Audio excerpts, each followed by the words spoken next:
and welcome to another edition of the podcast. Hello, how are you today? I'm your host, Mitch Corbett, and today we have a great guest, a local comedian from London, Ontario, Evelyn Viernes. She is one of the funnier people in the London, Ontario scene. She's getting booked in Hamilton and Toronto most recently, and she's got some more dates coming up from there as well. She's very funny. She has an interesting story about growing up in Maine, New England, and then making the decision to move to Canada to pursue her relationship with her boyfriend, but also getting into comedy, writing a book, her own podcast, struggles with anxiety, that sort of thing. Struggles with anxiety, and how she's slowly overcoming those issues in her own right. So we talk a lot about a lot of different things, and I think you guys will enjoy this conversation. So here it is with Evelyn Viernes.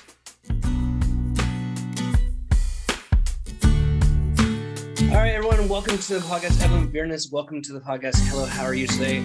How are you doing today on this fine Thanksgiving weekend? I'm good. We just went through a little challenge of trying to use up all the leftover food we have in the house.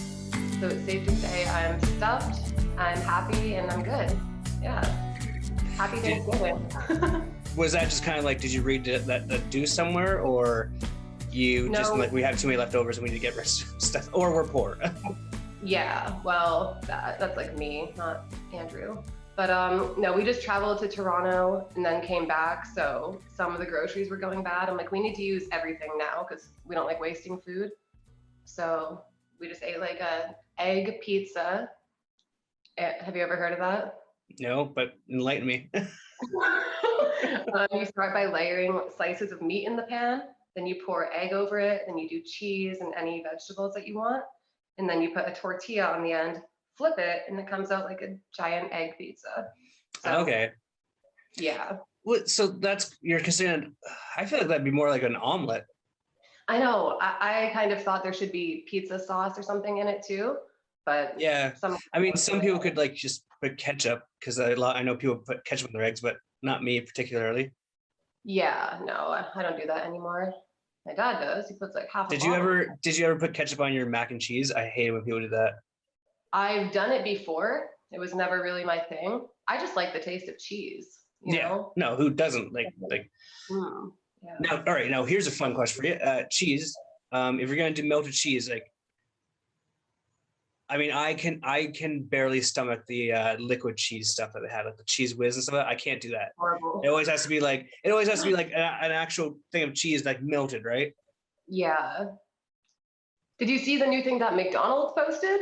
Oh my God, I almost threw up in my mouth. It was disgusting.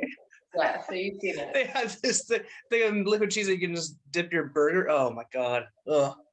Like, are we trying, like, is that how we're trying to kill each other? Is just by like producing more and more bad food that people like? I was talking to Mitch and Colin, I think it was. Yeah. Okay. And because we were having the wing night at Fork River, and we were talking about the food that we've eaten for, and like the Baconator, and like, I asked him, like, did you guys ever try that double down that KFC had? I don't think I ever tried that. No. It was the chicken, the cheese, the bacon, the chicken. So the chicken cutlets were the bread. Oh my God. That's weird. Yeah, it looks disgusting, and it didn't last long, thankfully. But I couldn't have imagined ever doing anything like that. But let's get a little bit more into like why you're on the podcast, is because you're a comedian and you're fucking killing it right now. You just did your first, you say you went to Toronto, that was to actually do comedy. You did your first set at the Comedy Bar in Toronto. Yes. So if you're a comedian, what food would you, no, I'm kidding. Just go right back to the food. Oh, wait, what? Dumplings. Dumplings. Oh, there's a great dumpling place in London that I'll tell you about when we get towards the end here. Okay, please do. Yeah. We're both just like obsessed with food. Do you know, actually, well, it's So Inviting. I don't know if you ever tried there. Oh, I know where it is. I've never tried there, but I know. Oh, they got like a buy four, get the fifth one free every single time. It's delicious. Sounds good to me. Hot stickers and dumplings. Oh my. That sounds amazing. So you, so how old are you in your comedy journey? Because you're originally from Maine, but right. I only met you recently because you, I think, just started maybe a few months ago, or am I missing the beat on that? Okay, so my first time I ever did comedy was 2019 November. That was in Maine. I literally did one open mic night in Portland, Maine, and then I stopped, not like for any reason. I was just super busy at that time. And then I ended up moving to Canada for a bit after that, and I started here in like January. I think it was January or December. I know it was winter, and so yeah, it will be about, I don't know, technically 2 years, but if you want to be, it's like a year and a half. Yeah, I think everyone's kind of like, do I count the COVID years as doing comedy? Because you're probably Yeah. still writing at the time, but you just weren't performing as much. Right. So it's a little weird to get technical with it, but I'll say, 1.5 years. I've really been taking it seriously. And it's been great here in London. I didn't realize how grateful we should be to be doing comedy in London, which might sound like a joke sometimes, but it's not, because I was talking to some other comedians, this guy from New York. He said that every open mic, you either have to pay money to get a spot or promise that you'll spend whatever amount on drinks. So you're spending money every time on top of anything else you would have spent. And for me, being a financial minimalist, I really appreciate that in London, you don't have to pay just to do an open mic, that sort of thing. And then when you're forcing people to pay money to perform, I mean, it's an art form. Right. Art. You're not supposed to pay for art unless you want to. So it's a pretty asinine way of thinking. And yeah, we're very fortunate that we have so many mics available in London, Ontario, and like you're traveling now. You've been to Hamilton, now you've been to Toronto. So like, tell me kind of what this, like a year and a half isn't a long time, but now you're already getting booked on these shows and having to travel. Like, kind of bring back to that first time that someone asked you, hey, do you want to come do a show outside of London and it's also paid? You're like your reaction to that? I was just really happy. First of all, my first reaction was say yes, just say yes. But I was obviously really happy and grateful. And I think what a lot of people don't get, because I just moved here, as we talked about a couple of years ago, a lot of people don't know that I was raised in the dojo. So my dad's a 10th degree black belt. My mom is a 6th degree black belt. My sister's a 5th degree black belt. I'm a 4th degree black belt. It's a family of black belts, and I was raised that way since I was 4. I've been doing martial arts. And I used to get mad at my parents because they forced me to do a lot of public speaking when I was younger. So since I was like 6 years old, I was public speaking to people. And I know that's not comedy, but that's definitely something. It gives you a certain confidence and just presence. And then the comedy part kind of came because I've always had some dark, weird, twisted, funny thoughts, but I think it's all good. Some people get like offended by darkness. I think it's funny. But I've always had this in me, but I was kind of just told to shut up and like focus in the dojo. The dojo is not a time for a comedy show. Well, I mean, what's the famous saying, like the best comedy comes from tragedy, like having that sort of like hurt in your soul sort of thing.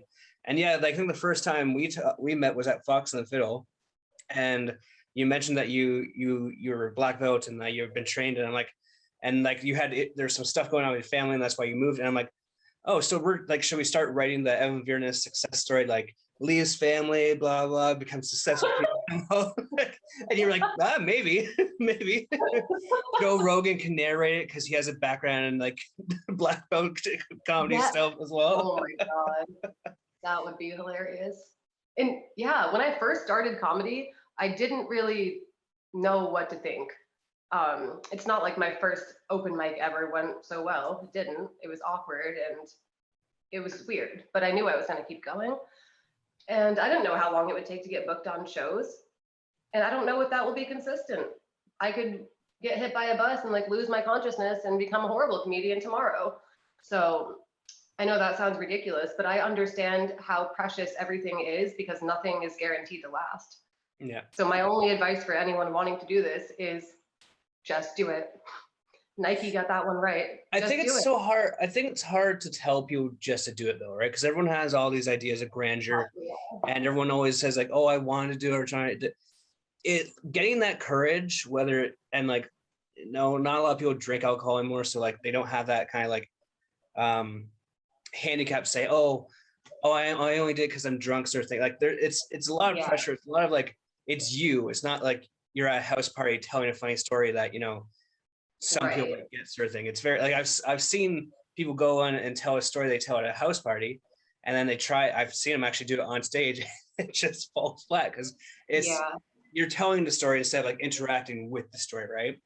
right. And I think that's a very intricate line. I mean, line to cross where you're telling the story instead of like being part of the story. And so like you have all these stories from your background, with your mixed race parents, the dojo, your minimalism sort of thing, your big old titties that you mentioned, and all that fun stuff.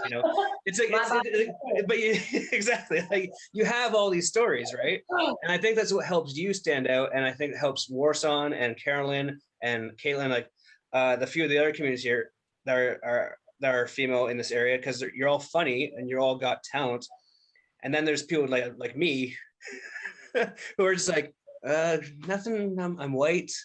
I got a wife. There's Right, right. So like, it's being able to tell those stories in a unique fashion that hits all the punchlines, right? And that's what you guys yeah. have been able to do successfully. So like, what kind of made you like? Was it the fact that you were kind of told not to perform at the dojo that made you want to like stand out from the shadows and perform on stage? I think it was something that kind of brewed over many, many years. Because since I was little, I've been teaching. So I always loved working with people. And then I realized, like, as I got older, I didn't have certain responsibilities or freedoms that I thought I deserved because of all the hard work I'd done. And my parents are very strict. Like, not only is my dad a 10th degree black belt, he's also an ex-Army Ranger of 15 years. And inevitably, he has some PTSD from that and other things going on. And that plays a huge role in it, right? That played a massive Is role in he everything. one of those that doesn't recognize that he has PTSD and just pushes it to the side? I really don't know. I really don't know. Because we've all talked about it with him for years. Like, we're very vocal about it. So I'm sure he must know on some level. But I think to him, everything he thinks is rationalized. Do you know what I mean? Like, say we're leaving the house to go to the dojo. He'll lock the door, get in the car, drive away, stop, go back to make sure he locked the door, like that sort of thing. And I find myself doing that too now. And I'm like, oh shit. Okay. So I've got to do something. But I'm lucky enough to have realized it at this age. I'm 26. I'll be 27 next month. I'm grateful I realize this now because I see what it does over time. And don't get me wrong, I love my parents, but they're facing their own issues. And I think the moment my life really changed was when I said, okay, even though there's been some guilt around me leaving, I know I need to do it. It's like the moment that my own conscience overtook their voices telling me what to do. It's such a great, like, I'm so glad that you got to have that experience, because I know from fact that a lot of people I don't want to say use family as a crutch not to do anything, but like, Right. how like they use family as excuse, like, oh, I should stick it out because it's family. But like, Right. my mentality and the way I feel like I was raised was like, oh no, like family is supposed to help you get to the point, and then you're supposed to be able to move on from family and like come back. So Exactly. like family's not Exactly. supposed to say, hey, you can't do this, you have to come back here, blah blah sort of thing. It's one of those things that I've always struggled telling my friends who are like, oh well, my mom or dad say. It's like, well, fuck your mom and dad, man. Like you're your Yeah. own person, you're your own life, you're your own adult. Like you shouldn't be Right. having like, and you mentioned how you have that whole thing with your dad. Like it gets worse when you get older, because then you're like, oh, that's my mom's laugh and it's coming from me. Oh shit. Or like, so like the more as you get older, you realize the traits that have been passed down from your mom and dad. And you're like, Right.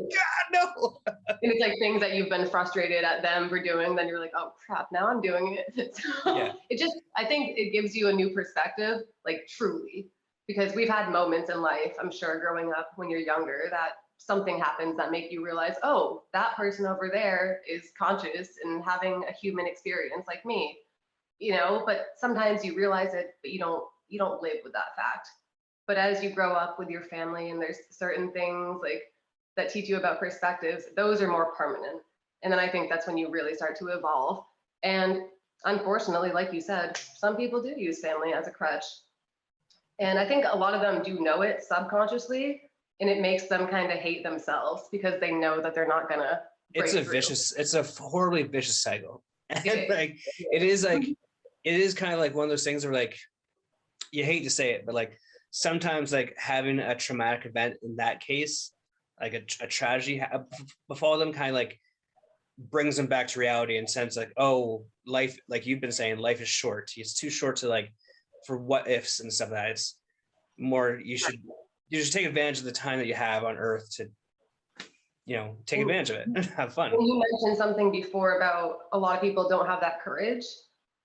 See, sometimes, because people kind of misread me thinking like I must just feel perfectly fine doing everything, which sometimes I do feel really good, but I do have moments of severe anxiety where I'm like, I feel like I just should not be doing this. But the way I find my courage is to remember that life is short. So I am a person that kind of uses darkness to be more positive, if that makes sense. If I read in the news that something horrible just happens, a bunch of people just died, yes, I grieve for them, that's sad, but then I use that to say, okay, that could be me. I need to do something now. I'm not letting my own ego and my own anxiety stand in the way of my success. How ridiculous is that? Yeah. So It's progress. yeah, it's hard because like there's so many loopholes, like there's so many reasons why not to do a thing, but like the easiest thing to do is to just do the thing. Like it's so easy. It takes little to no effort to just do a thing. I think that's what people struggle with hardest. It's like just to get up on stage and try and tell a funny joke. It's not hard. It's intimidating, but it's not hard. I mean, how many comedians do we see in London that do it? Yeah, we got a good group here. Myself included. Yeah. It's but like that high you get from a successful set or that high you get from having a bad set, it's right. A great and horrible feeling, but you feel so much better after just knowing you gave it a shot. Yeah. Oh, yeah, that's the thing. You really do feel better whether you bomb or whether you kill. I hate how those are like the two things. Like, because there's no middle ground in that. It's either you did good or you did bad. You can't like. There's literally no middle ground in comedy. I mean, yeah, you can have like. I'm sure you can have like a mediocre set, but like for a comedian who's been doing it for a while or like consistent like you have, like a mediocre set is probably like, oh, that one didn't go bad, or one didn't go well. But like some people might consider that was a good set. It just depends on who's listening. Right. Oh yeah, I know. The crowd plays such a role too. And it's almost like partially the crowd loses their identity as individuals in that moment. It's just like a mass of people or just like a sea of something that can laugh or boo. And then there's moments where you like lock eyes with someone in the crowd. And sometimes it can be good. Like, all right, they're boosting me up. I can see them laughing. And then like last night I did a show and kind of called someone out and they just completely ignored me. And like, we're like, and it's just super awkward. I'm like, okay, I think it's safe to say the edible kicked in, but still awkward.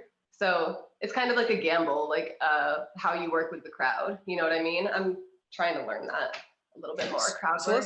So let's kind of talk. Well, we've talked about stage time. Let's talk about your process with coming up with a joke, because obviously I'm sure like stuff will just hit you. Like I know me personally, like I'll be going to bed, and all of a sudden I'll start thinking of something funny. I'm like, should I write it down? I'm sure I can remember it, and then it's gone forever. Yeah. And you mentioned like the reason why we had to schedule this at this time is because you give yourself time to write. So are you writing just jokes, or are you writing like other stuff? Like kind of like what's your writing process? So I write a bunch of stuff. I do write jokes every day. That's for sure. I write comedy every single day. I have to sleep with the journal by the bed now. And it can get very annoying, but in those moments, I'm like, just do it. Like you said, I know it'll be gone. I'm not losing this one too. I also write just like philosophical stuff, poetry, whatever comes to mind. But comedy, I didn't know how to write comedy when I started. I didn't know what I was doing. And I'll look back at my old jokes and they all suck. and I'll read it to myself. I'm like, I really thought this was funny. What the hell? But now I've got it to a new process where instead of wasting, or I shouldn't say wasting, but instead of taking the time to write the joke word for word, I just write like key points that kind of stick out. And that has helped me so much because then you remember those key points. And when I go up, I kind of improv my way around the key points and then get there. And that's what I found works. It's part improv, part knowing where I'm going. Yeah, and that will in the end help you with your stage presence and help you with your interaction with the audience, that sort of thing. I see. I don't know if I've seen it per se, but like I know some comedians like the ones that are super successful. I know probably don't have it written out word for word for word for word. It's like you need to have like kind of that break in between to have that off the cuffness sort of thing. It needs to come naturally. And you can't, if you're reading a script, it's never going to come off naturally or sound good or look good or anything like that. Right. You'd have to be like an incredible actor all the time to make that work. And that's just, then you're doing acting. You're not even doing comedy, right? Well, if you listen to any like successful comedian talk about stand-up comedy in a movie where it's like, and that's why a story about a stand-up comedian in terms of like a movie arc is so hard is because like, when it's an actor trying to portray a stand-up comedian, you like every established comedian will say, "Oh, I can tell that's not them." You know, they can tell it's fake. They can tell it's not real.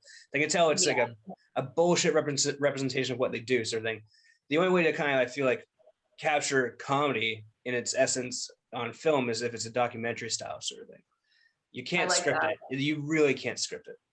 See, that's until we do your movie about the dojo and. Can my dad play my dad? No. He can have a guest. He can have a guest. He can have a guest role.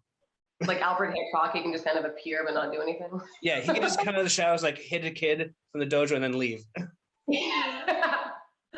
Oh my god, that's actually funny. But do you know Eliza Schlesinger? Yeah. So I was just scrolling through Netflix one day, found a movie about a comedian. It's her movie too. Yeah, and about the ex, right? What was it? Her ex-boyfriend? Yes. Yeah, there was some weird shit going on in that one.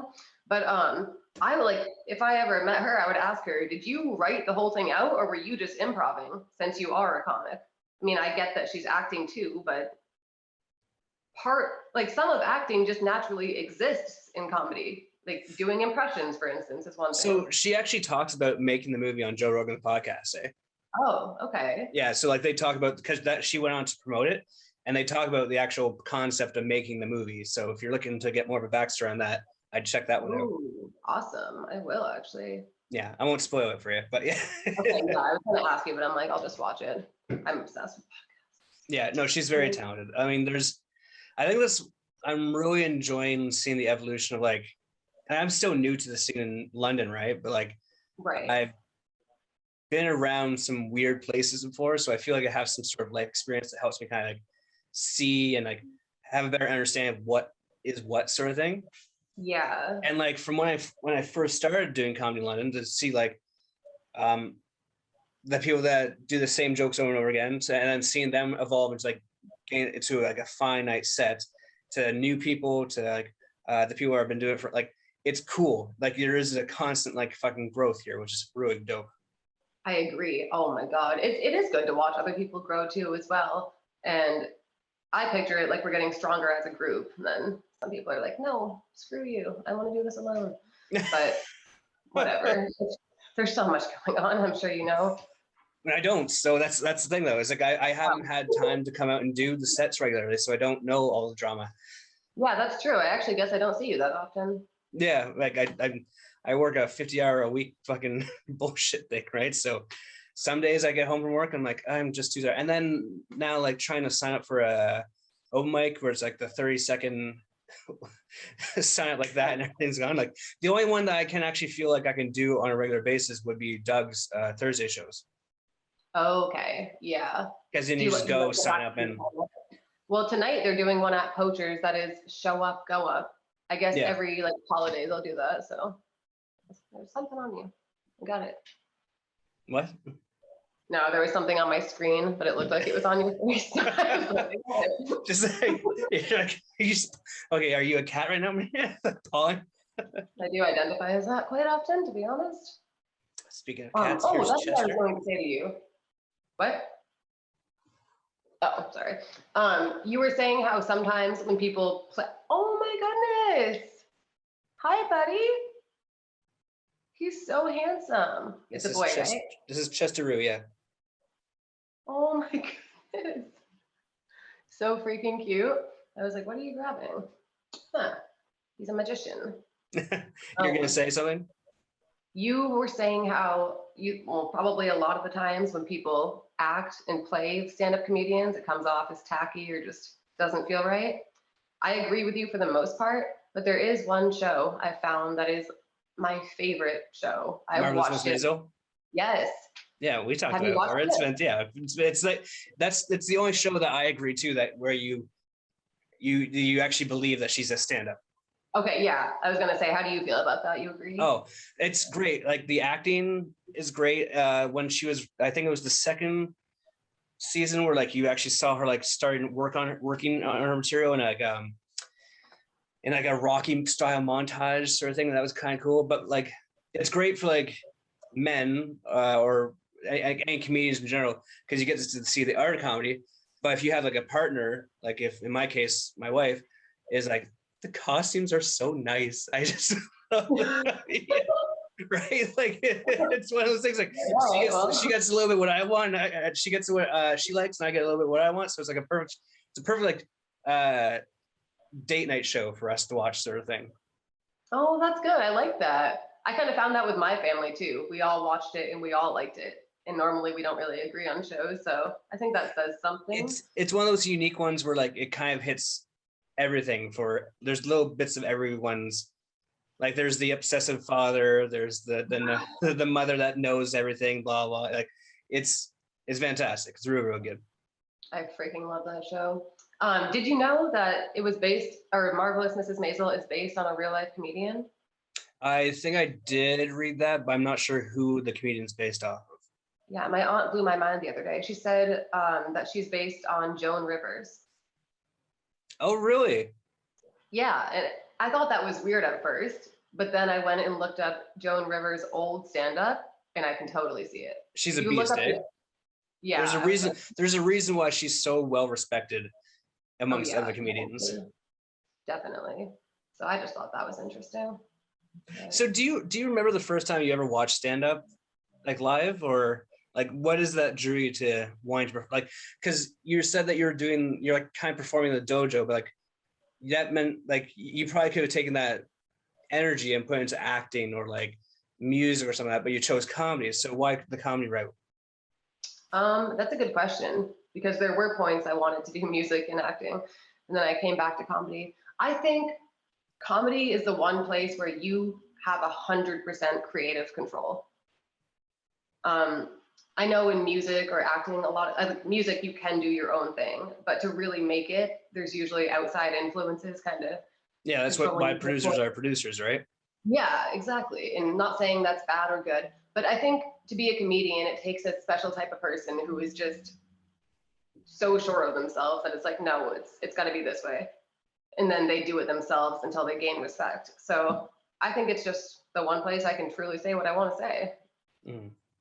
And it's always just something I felt. I've always just felt funny naturally. I never felt like naturally I should go.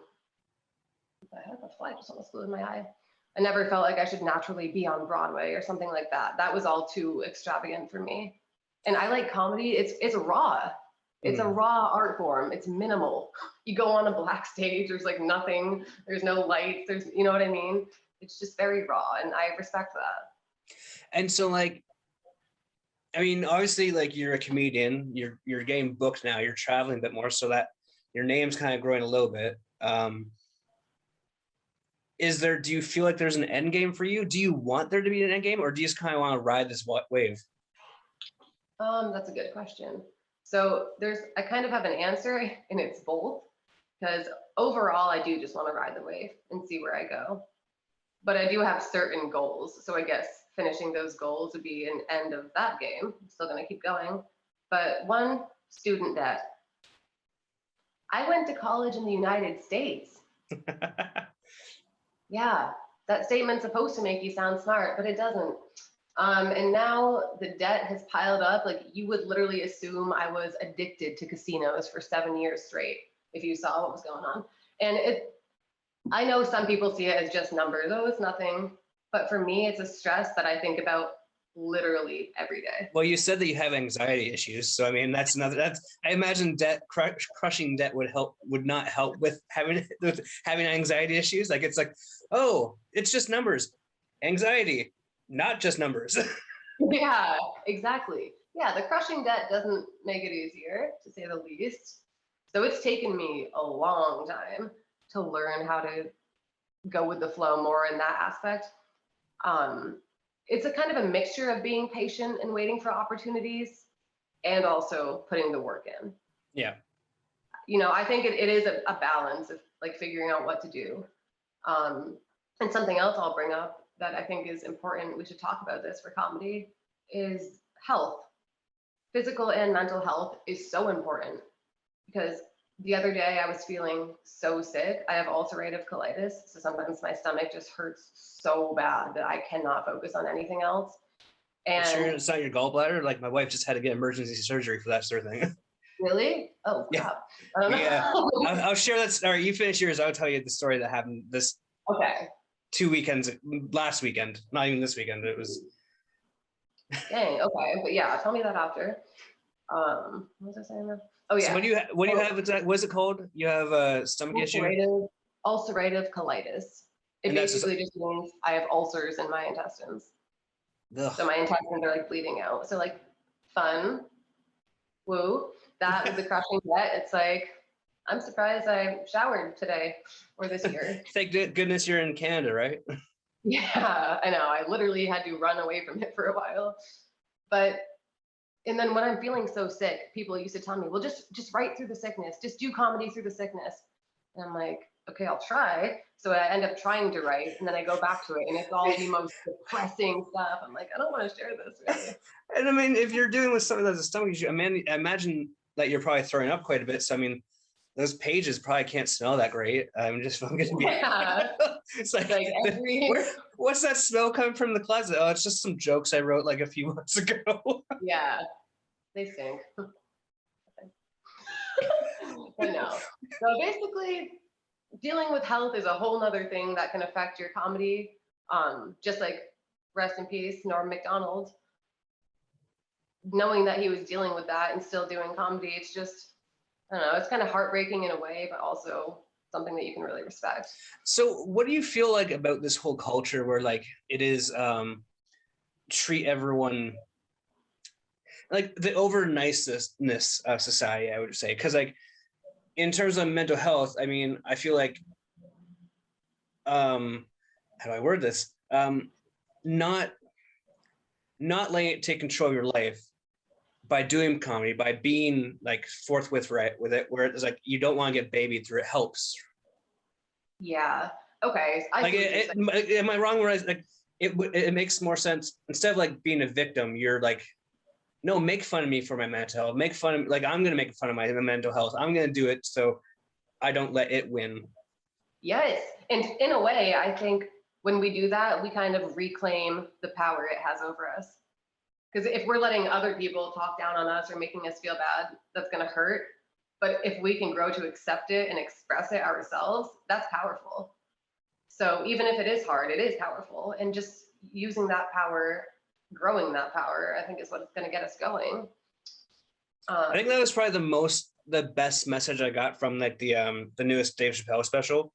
Where like, yep, a lot of people were like, oh, he's attacking trans people and everything. And it's like, I mean, that's not the issue. It's the issue is that like he had a friend who was trans, and that community attacked his friend, and that's probably why it goes a little bit more harder at these people, because like they're taking their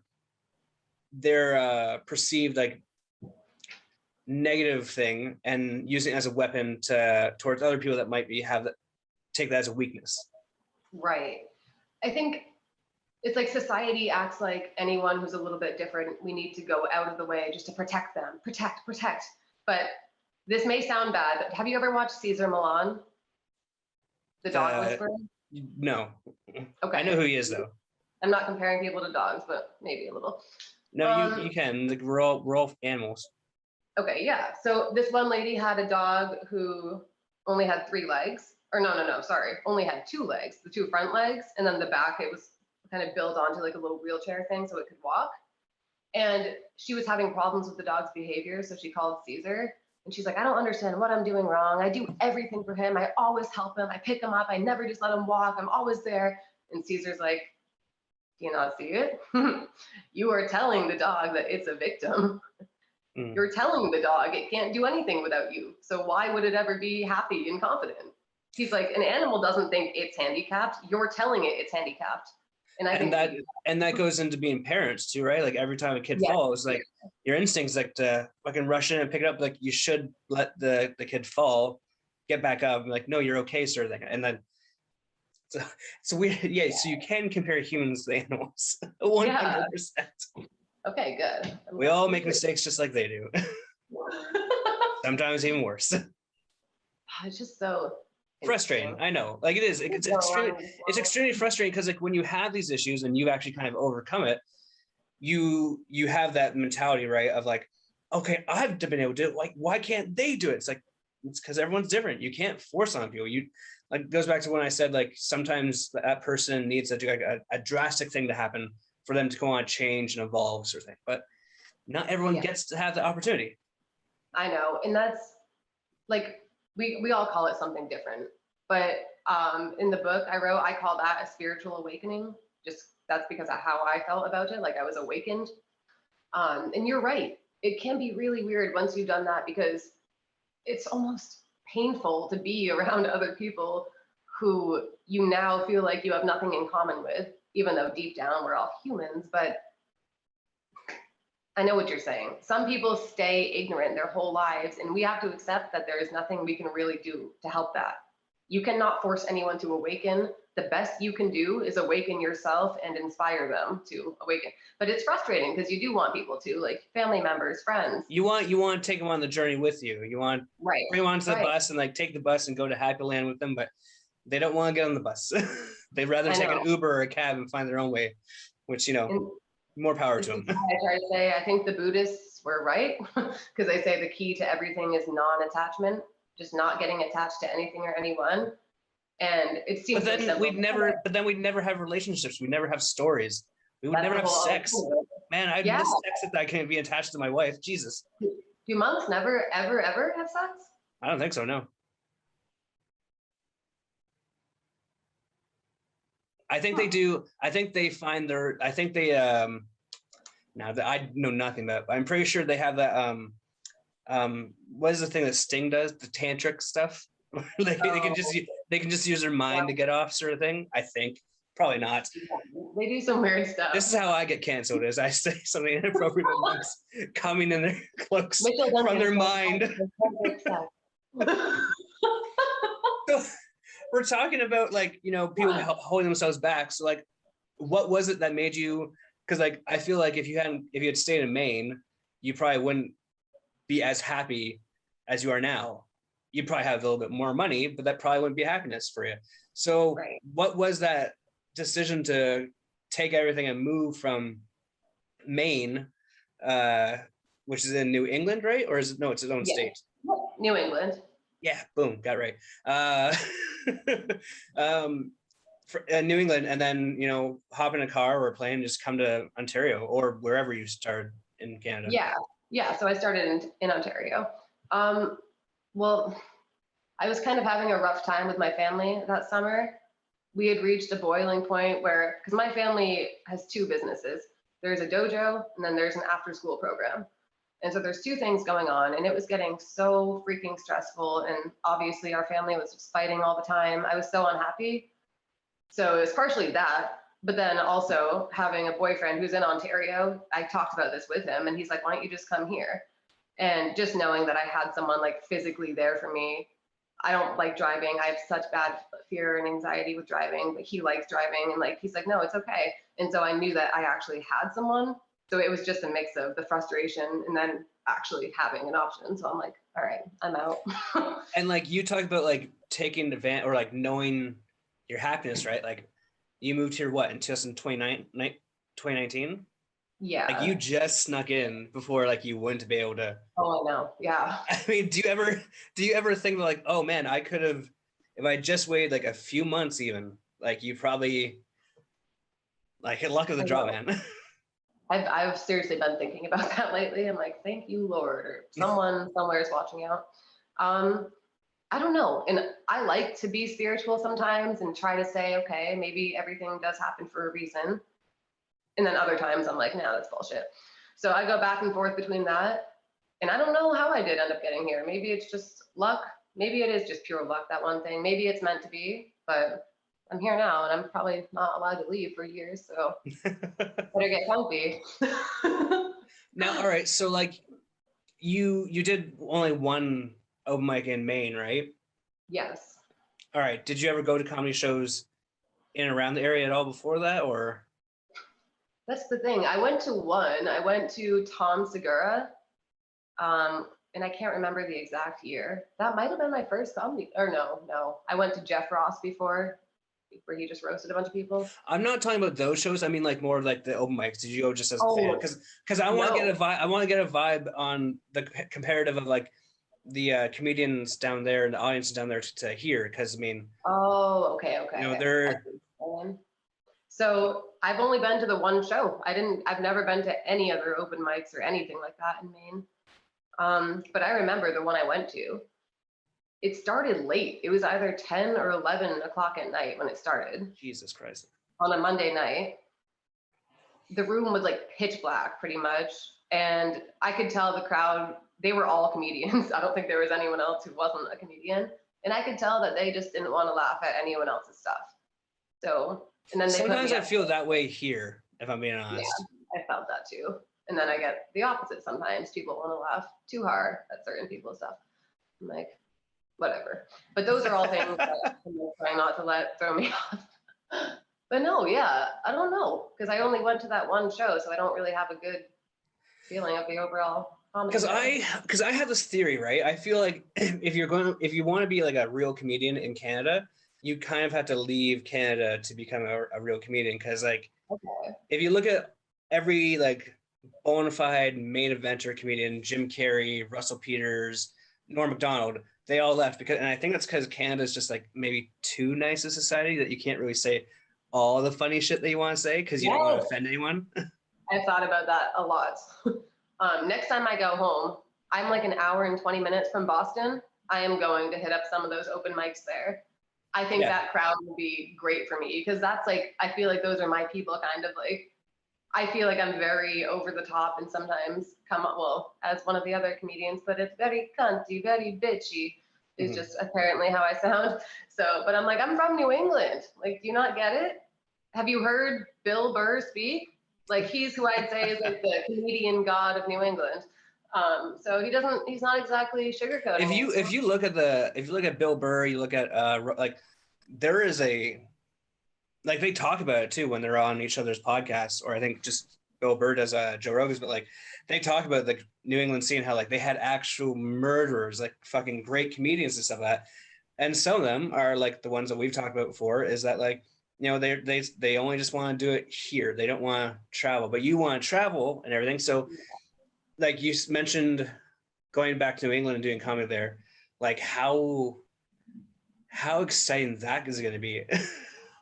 Oh my God, that's going to be interesting. Well, the main thing I'm worried about is that everyone I know from martial arts and my whole family is there. And they know I'm doing comedy, but I don't think they've ever actually really heard what I've said. So they just probably assume I'm still like the same old sweet, shy girl. Do not invite a single one of them to a show. Well, they are like trying to figure it out. They're like, we want to come. Some of them are like, we'll come to Canada. I'm like, no, you don't like it. This is my life advice to you as like an older person. Don't invite them to see you when you're still trying to figure it out. Only invite them when you have it figured out. Yeah, and I'm trying to explain that, and they don't get it. But unless they want to pay you like $50 to help the student debt, then they can come. Yeah. If you want to come to the show, you have to pay me $50 cash right now. Is that for the tickets? Like, no, it's just to see me. Give me $50. Yeah, and then you pay more for tickets. $50 for gas money, and pay off some debt. That'd be interesting. Oh my God, they probably still do it.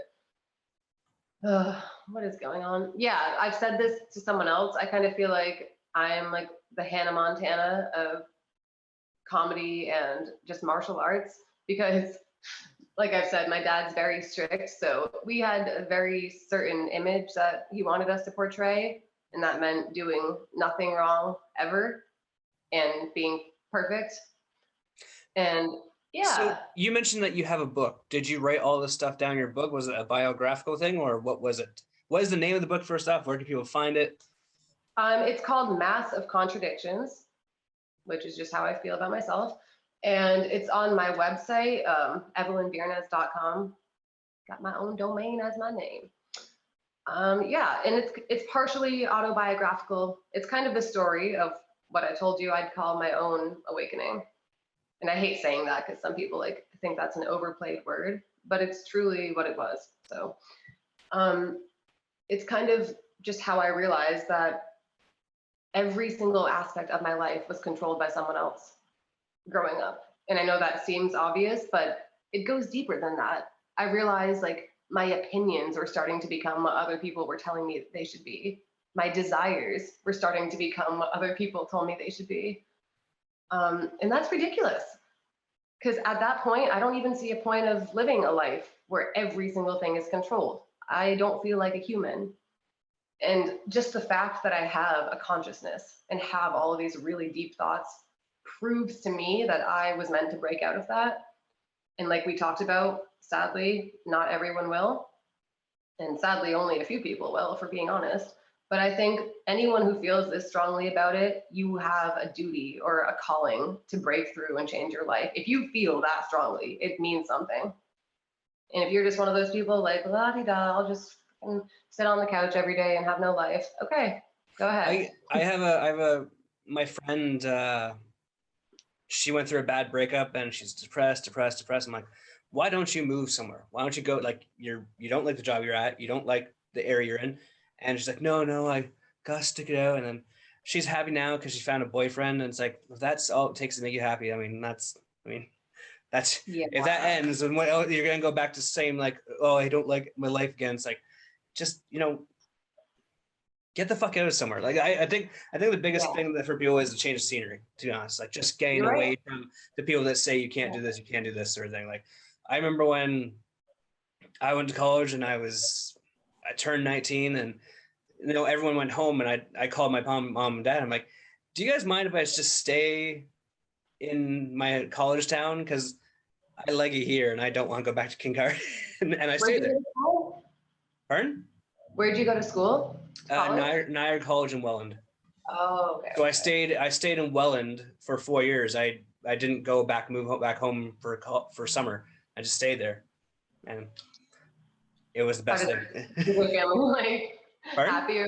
How did your family take to that? They're pretty I'm very fortunate. I have very good parents in the sense that they're like, oh yeah, no, please don't come back. The more empty this household is, the better for us. And it's like, oh God, they're banging all the time. God.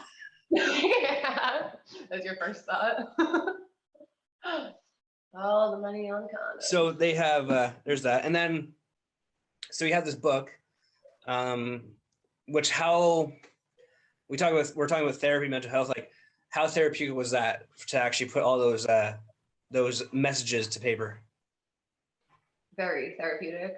Okay, the thing is, the book is physically pretty short. It's 60 pages. I wanted it to be as short as possible while being as powerful as possible. And that took a while to do. So I remember the day that I finally, put it out there, I just kind of cried a little bit. I'm like, I'm so happy. But then the thing as an artist is, it's like, okay, now what?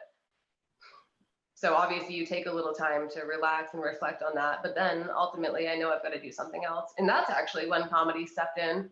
So maybe releasing my book was more of a trigger for comedy than I realized.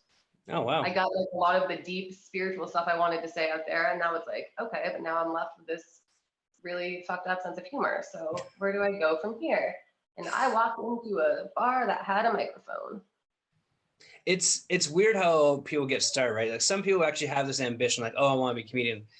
I remember like the first time I ever did, my friend was performing. He's like, do you want to do 5 minutes? I'm like, sure, I'm drunk enough to give this a shot. And I actually had a good set, and I've done it a few more times. And now I am taking it more seriously. I wish I could do it more, but eventually that time will come because I will be in a better position mentally to work more towards it.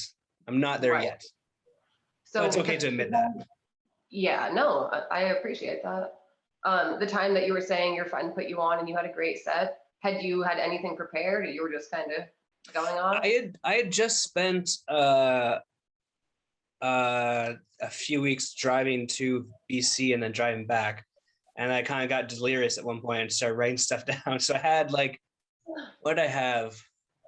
I think I had 2 jokes written down, and then I ad-libbed something.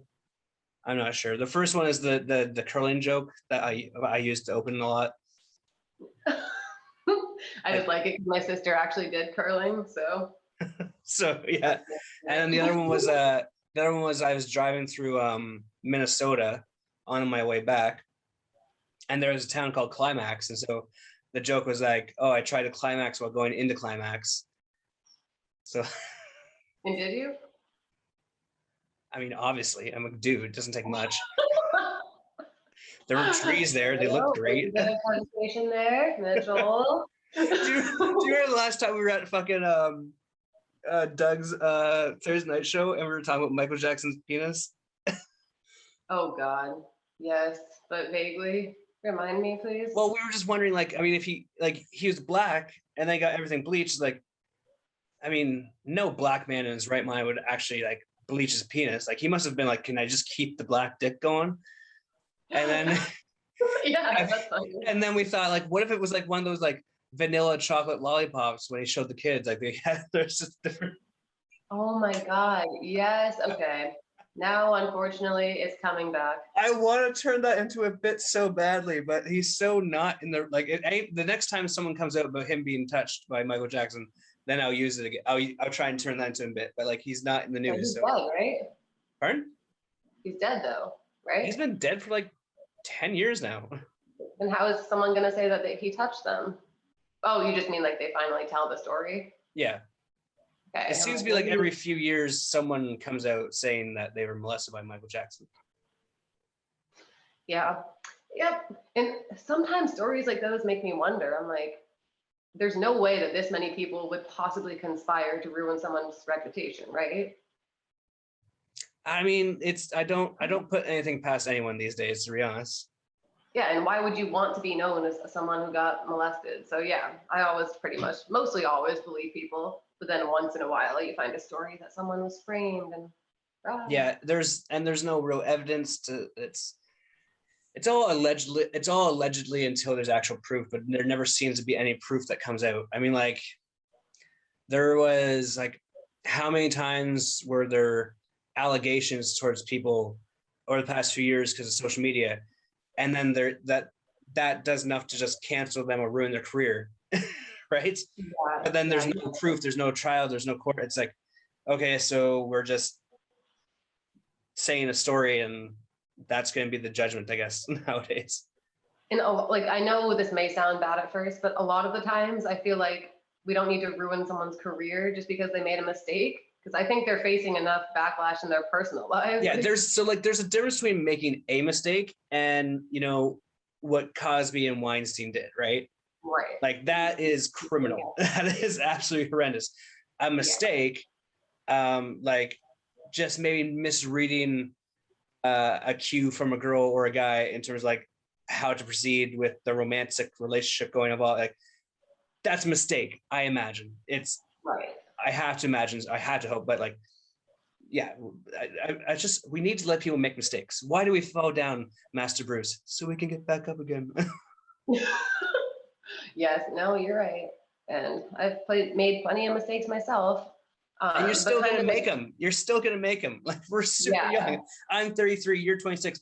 We're going to keep on fucking up. We're comedians. We fuck up all the time. And people listen to our fuck ups. what is going on here? I feel like all Canadian men have like perpetual baby face in a good way.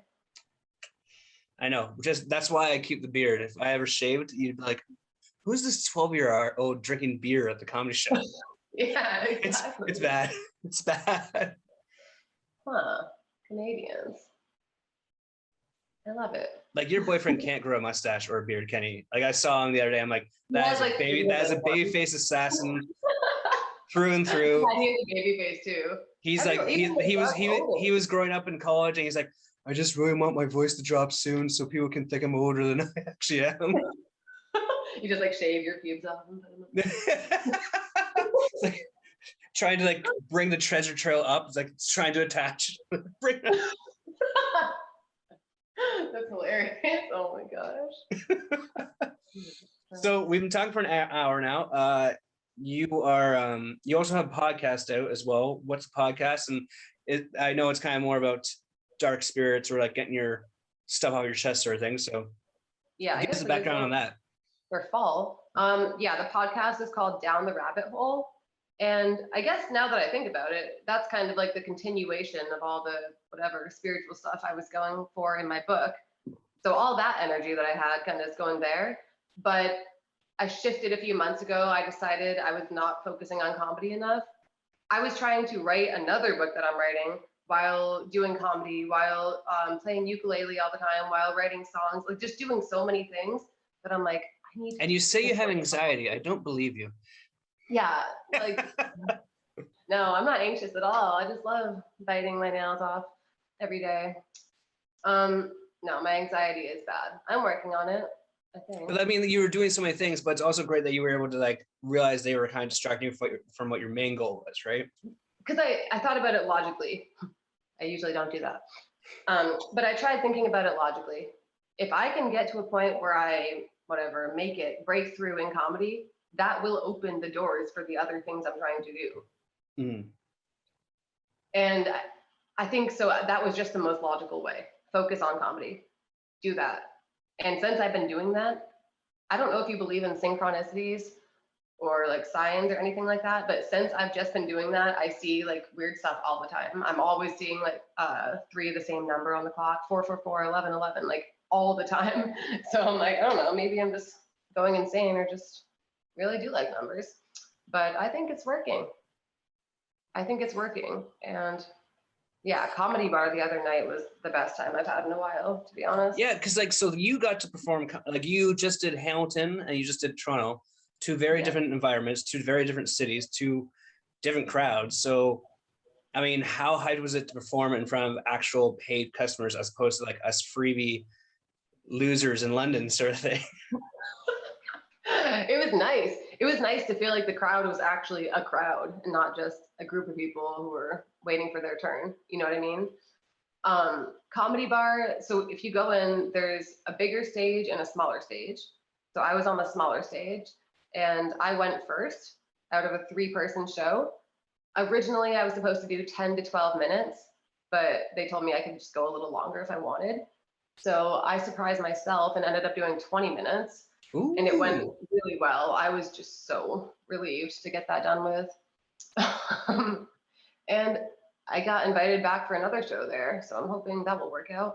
But the comedy's scary because it feels like there's really no consistency. I mean, there is constant growth. The only way you can truly have consistency in comedy is if you make it yourself. Yeah, that's fair enough. Which means you have to be responsible for it and treat it just like anything that's important, like a child or a job. Like I hate when people are like, oh, comedy's so easy. You just get drunk at bars and say stupid stuff. It's like, no, for the people that don't take it professionally, that's what it is for them. Like for someone like me who I'm like maybe serious, maybe not. Like I like to go socialize, tell some jokes, and like hang out. That's where I'm at right now in terms of what I want to do. You, on the other hand, like this is an actual like avenue for you to be successful and make money, hopefully. You just always have to remember like the money can't buy you happiness, and you should always take the art form first before the money, right? Yes.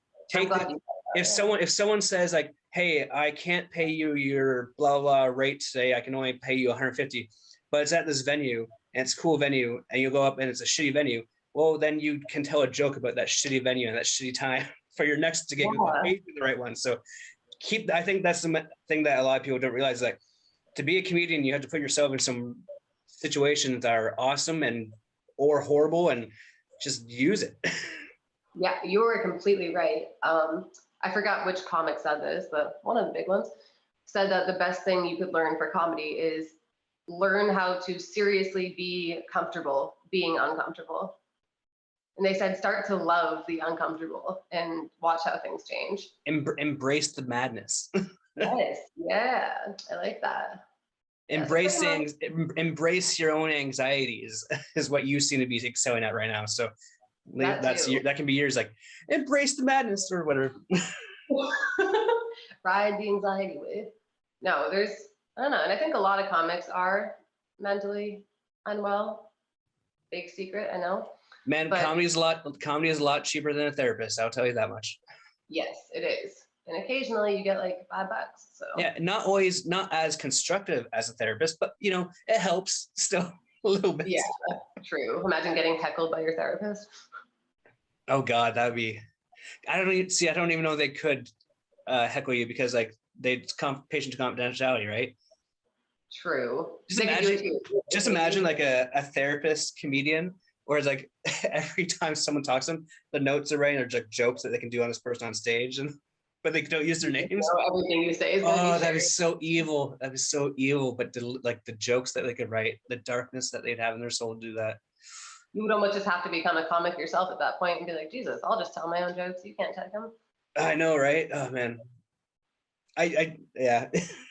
I love comedy. It's so much fun. I feel like a lot of people don't appreciate the uniqueness of it all. I feel like a lot of people use it as a method to like try and like a cheap way to try and make money, but like it's all about the art form. It's all about making people laugh. And I'd love like making people laugh, but like I don't even care if I get paid. I don't care anything. It's like it's great if it eventually happens, but man, it's so much more fun just to hang out with people and like tell stupid stories like Michael Jackson's penis. I feel touched just by you saying that. Evelyn, thank you so much for being on the podcast. Do you have any upcoming shows that you want to promote? Where are all your social media so people can reach out to you and find your stuff online? Okay, so I'll tell social media first because that's easier.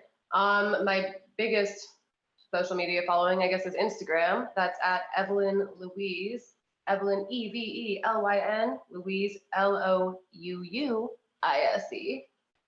Don't ask, that just happened. If you just Google me, Evelyn Viernes, most of my stuff should pop up because I spent a lot of time making the CEO on everything optimized. So yeah. And then for shows coming up, I have another show in Hamilton on October 22nd, and that's going to be like similar to the last one. So that will be fun. That theater is amazing at the Zoetic Theater. Anyone wants to get tickets for that. And I have a discount code for you. I have a show at CJ Lounge coming up.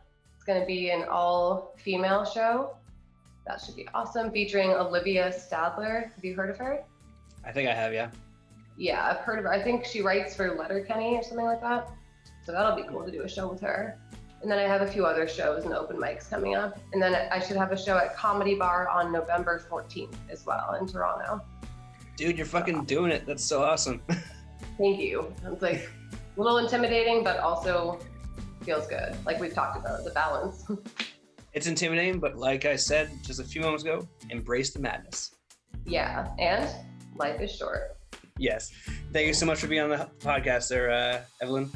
Thank you for having me, Mitchell. I really appreciate it. Well, I hope you guys enjoyed that podcast with Evelyn Viernes. I hope you guys are enjoying the podcast episodes so far. Again, go check out Evelyn if she's in your neighborhood, Hamilton, Toronto, or London. She's very funny. If you guys are ever in London, Ontario, I don't know how many people might listen from here, but we have Poachers Comedy Nights on Mondays. We have Blue Dogs on Wednesdays. We have Black Diamond on Thursdays. Get Forked Fridays on Fridays. We have this entirely great comedy scene up here in London, and I highly encourage anyone who is listening to come visit and say hi and check out some great stand-up comedy. Until then, until next time, I'll see you guys down the road. Cheers.